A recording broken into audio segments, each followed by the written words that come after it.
Snapchat के इस्तेमाल ते हिकिड़े ॿार खे अरेस्ट कयो वियो। तव्हां असांखे त अजीब लॻंदो, पर रिसेंटली हिकिड़ो लाहौर में वाक़ियो थियो।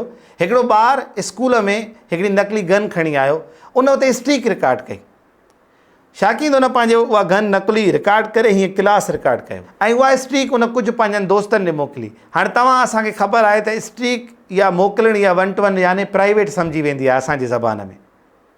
कुझु ई टाइम में स्कूल खे सील कयो वियो, कुझु एजेंसीज़ वारा अंदरि आया ऐं उन ॿार खे अरेस्ट करे विया। बाद में ख़बर पई त जॾहिं उहा उन ॿार रिकॉर्डिंग कई ऐं उहा प्राइवेटली कुझु दोस्तनि ॾे मोकिली, तोड़े जो उहा रिकॉर्डिंग पब्लिक न थी, पर उन जे बावजूद बि असांजे एजेंसियुनि जे इदारनि खे इहा रिपोर्ट कयो वियो त हिते कुझु थियण वारो आहे। सो उन खां बाद में हू हुते पहुची करे उनखे अरेस्ट कनि था। हाणे इन ॻाल्हि मां असांखे अंदाज़ो लॻाइणु घुरिजे त इहे एप्स असांखे केतिरो प्राइवेट रखनि था।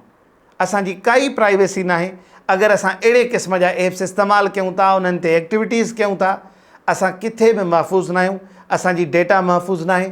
ऐं असांखे वधि खां वधि कोशिशि कयो। असां इलाहिनि खे ॾिसंदा आहियूं त व्हाट्सअप GB इस्तेमालु कंदा आहिनि। इहे एप्स असांजा सिक्योर न आहिनि। तव्हां ॾिठो हूंदो त उहे असांजी कैमरा जी एक्सेस वठंदा आहिनि, गैलरी जी एक्सेस वठंदा आहिनि, कॉन्टेक्ट्स जी एक्सेस वठंदा आहिनि। हिकिड़ो प्राइवेट सेक्टर यानी ऑफिशियल व्हाट्सअप त इन ॻाल्हि जी मतिलबु पाबंद हूंदी आहे। जीअं तव्हांखे ख़बर आहे त मार्क ज़करबर्ग खे अदालत में पेश थियणो पियो सिर्फ़ु इन ॻाल्हि ते त हुननि खां अहिड़ो को जुमिलो निकिरी वियो त असां डेटा खे इस्तेमालु कंदे असां माण्हुनि खे एड्स ॾेखारींदासीं। अहिड़ो ई कुझु वाक़ियो हुयो। इन ते मार्क ज़करबर्ग खे पेश थियणो पियो अदालत में। यानी हू हिकिड़ी रेस्पॉन्सिबिलिटी जो मुज़ाहिरो कनि था, पर उते ई तव्हां व्हाट्सअप GB इस्तेमालु कयो था।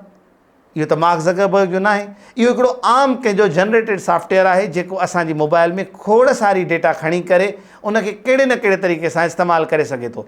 हिकिड़ो त रिसेंटली डार्क वेब ते काफ़ी सारनि मिनिस्टरनि ऐं काफ़ी सारनि वॾनि नालनि जी डेटा सेल थियण जा जेको आहे पोस्टर लॻा हुया त कहिड़े माण्हू जी तव्हां डेटा असां ख़रीद करणु चाहियो था। हाणे तव्हां असांजे मथां आहे त इहे एप्स असां कीअं था इस्तेमालु कयूं, कहिड़ी एप्स खे केतिरी परमिशन ॾियणु घुरिजे, तव्हां असांखे हिन जो इल्मु ज़रूरु हुजणु घुरिजे।